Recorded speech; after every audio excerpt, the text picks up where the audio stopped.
Alright, so let's see about finishing up these drapes in this video here. What I'm going to do here is I'm going to take the noise modifier here. I'm going to right click it. I'm going to say collapse to. Okay, so we got rid of all that stuff and we kept the turbo smooth over here. We turn off the turbo smooth, you can see what we end up with, something like this. So obviously I'm going to turn on turbo smooth here, and I'm going to go for about I think 2 iterations will look just fine. So I'm going to go ahead and hit collapse all. I'm going to convert that to an editable poly.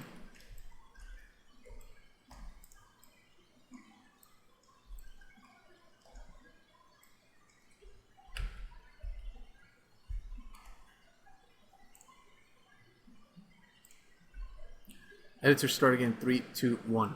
So what we end up with is just a turbo smooth modifier on the top. We have the isoline display, so I'm actually going to turn that off. And let's go with about maybe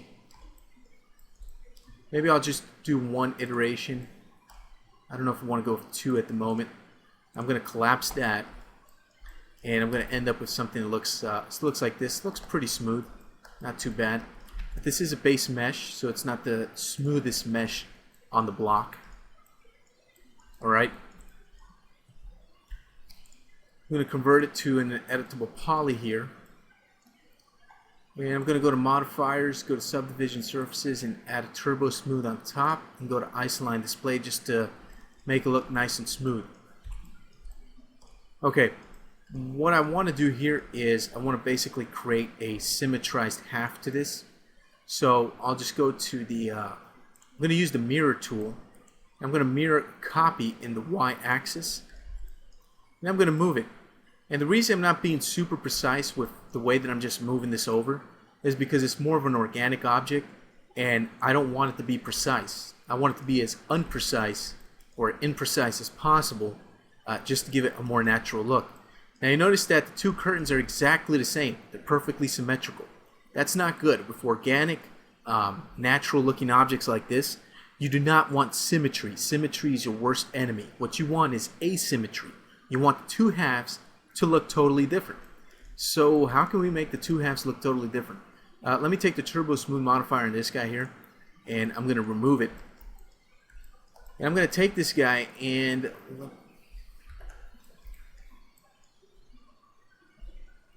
editor, edit that video, start again, 3, 2, 1. To make this look kind of random, what I'll do is I'll go back to editable poly, show the end result. Let me actually go up here and turn, yeah.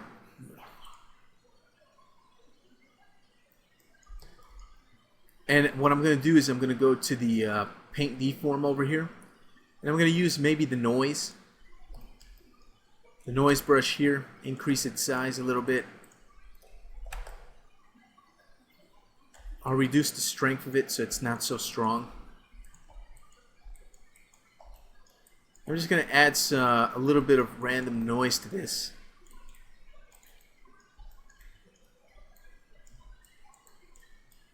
Just so it looks a little bit different. And this isn't going to be, this isn't going to do enough to make this thing look right. So what I'm going to do is I'm going to go to my modifiers, grab myself a 4x4 freeform deformer. And this thing's going to make a big difference. Take this and scale this guy down, move it over here. So maybe the curtain on the left is not as open as the one on the right.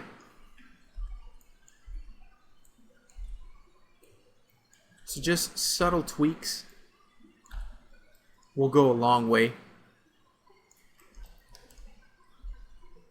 Okay, so maybe something like this, just to make it look different, because you don't want it to look exactly the same, because it's going to look really, really weird if it looks exactly the same. So I'm going to come in here and I'm going to collapse to, go back to the editable poly here. Go back to my paint deform, and at this point you can just come in here. That's obviously too much. Let me reduce the brush radius there. That's too much as well. If you want to reduce the strength of the brush, the strength is represented by, see that how my icon is this this cyan colored sort of cursor. See how it's got that line that sticks out and is touching the curtain on the right side? If I hold down Shift and Alt and I use the left mouse button, I can reduce the strength, and you can see that a strength indicator pops up in blue text. So my strength here was about at 1. If I lower it to something like maybe say 0.3, so about a third, it won't be as strong. It'll be a little bit weaker right there. So just makes it a little bit more manageable to work with it. So now it looks totally different than the curtain on the right, which is exactly what I was going for. Just subtle differences will go a long way to making this thing look a lot better. Okay, so now if I render this out, you can see it. Both panels, the left and right curtain panels, look completely different. They look the same. You can tell they're the same object, but they don't look identical. It's not like two fingerprints that look the same. Okay, so now with that done, what I can do is I can simply take this Turbo Smooth modifier. I'm going to get rid of that one. I'm going to go to the drape on the other side. And it also has a Turbo Smooth modifier. I'm probably going to get rid of that one too. So now both meshes should have about the same amount of resolution. And what I'm going to do is I'm going to take this guy here. I'm going to go to Attach and attach this one to it. Okay. Now they look pretty smooth. You don't really see any hard edges. If it doesn't look smooth enough to you, looks pretty smooth to me. But if for whatever reason you want to smooth it out more, you can drop a Turbo Smooth modifier on top of that. I do not recommend going to NURBS toggle because it's going to slow down the system. Max doesn't like that too much. Turbo Smooth is something that 3ds Max prefers, so I would go for Turbo Smooth modifier. Okay, so now with that done, I can just take this curtain here, and what I'm going to do is I'm going to go to my pivot point, and I'm going to center it to the object. And now what I could just do is go ahead and clone this over to the other side over here. Get myself a clone.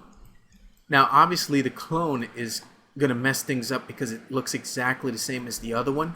So what I can do just to randomize things up a little bit is I can take, say, this element here, and I can go to modifiers, take a freeform modifier, 4x4 right here will work out just fine, and go ahead and start to kind of randomize this up a little bit, make it look different. So that's the challenge here. Make this stuff look different. Don't make it look uniform. Don't make it look exact. So maybe some of these curtains have the drapes closed a little bit more than others. Just move this stuff around, and automatically you can see that this panel here looks totally different than the one over here. So that's what I would do. Just come in here and get that done. And what I'll do is I'll collapse this. Then I'll do the same maybe for this one over here. I'm going to go ahead and take a freeform deformer. Freeform deformer is so good because it allows you to make some quick edits to large complex pieces of geometry like this one very quickly and very easily. And easy is the way you want to go, because when working in computer animation and 3D modeling and stuff like this, things can get pretty complicated very quickly. So whenever you can use a tool that can speed up your workflow and get things done faster, take advantage of it.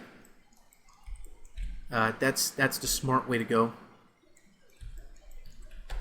Okay, I'm going to collapse that, and now what I'm going to do is simply going to go to my paint deform, and maybe I'll use the pinch and spread over here, or maybe I'll use the noise and Alt Shift to reduce the strength of the noise brush there. Remember to use Alt to have the opposite effect. Or something like that. So it looks different than the other panel over there. Okay. Now I'm going to take the whole thing here, and I'm going to make a mirror copy of it. I'm going to mirror it in the Y. And let me use the offset over here, offset parameter, so I can move it to the other window over here very quickly and easily.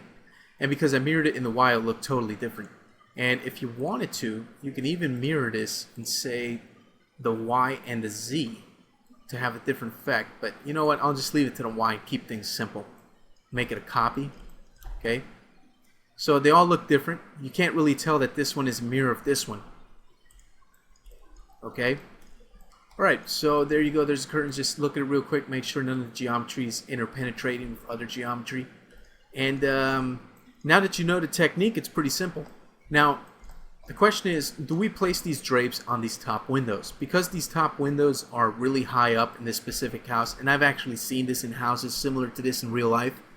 A lot of times these windows up here will have shades, but they won't have the drapes. Simply because you'll never really go up there. And, well, actually, to be honest with you, I don't really know the reason. That's just the way it works. So what I'm going to do is I'm just going to put drapes on these bottom windows. If you'd like to, go ahead. Feel free to place drapes, curtains on the top windows. I'm not going to. I'm going to skip that. What I will do is I'll place some drapes over here on these windows, and I'm going to randomize them using the same techniques that I've showed you. Because it's the same redundant stuff over and over again, I'm not going to spend the time to record that. I'm going to skip that ahead in the video, and I'm going to finish that off. I encourage you to use the techniques that I've shown you to go ahead and create drapes. So I'm challenging you here. Create some drapes for these windows over here, and try to make them look random and different. Try to make sure that no two drapes look exactly the same. They can look similar, slightly different, but they cannot look exactly the same. Okay? So go ahead and see about getting that done.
this is going to take a while.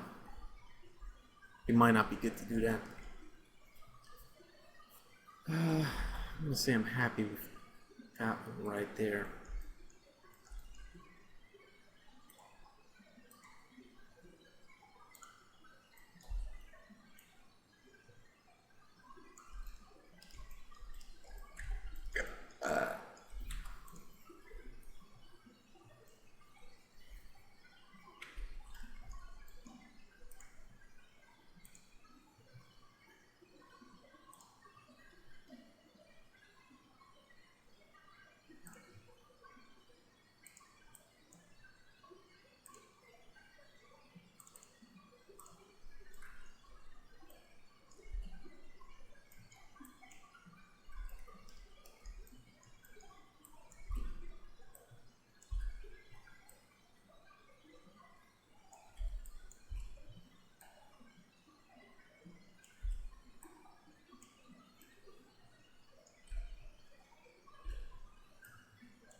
Okay, we're back. Starting again. 3, 2, 1.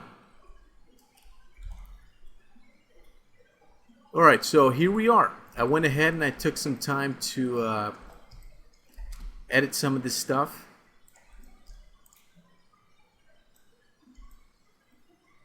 You know what? You're not done. You're not done. Look at this. See that freaking stuff over here sticking out.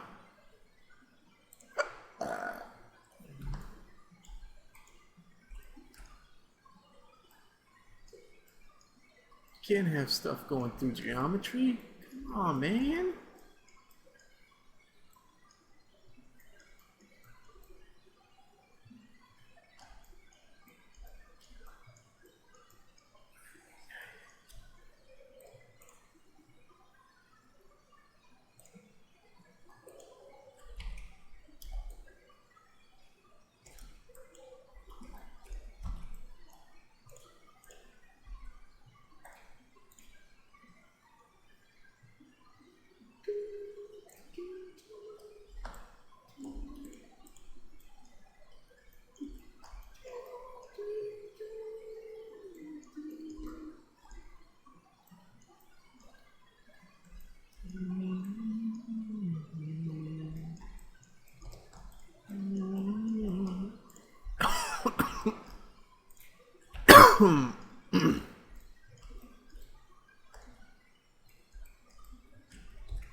Okay.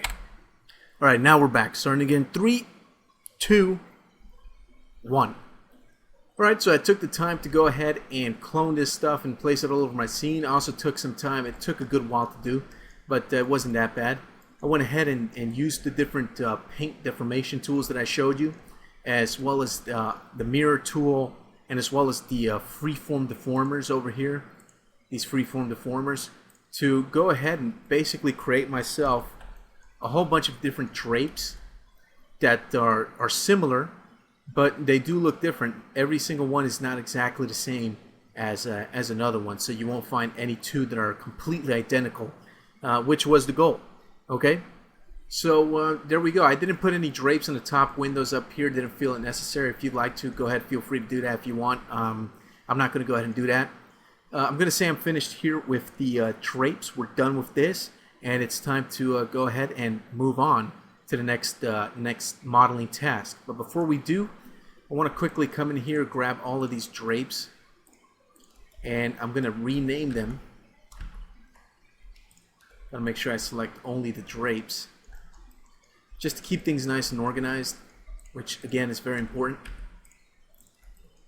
going to take these guys, go up to tools. I'm going to use the rename tool over here, rename objects. We'll call this window drapes. I'm going to go with numbered. Base number will be 1. Rename. Close that. And there we go. Window drapes number 08, window drapes number 07, etc., etc. So this is pretty much done. All right, so let's move on to the next task and the next set of videos.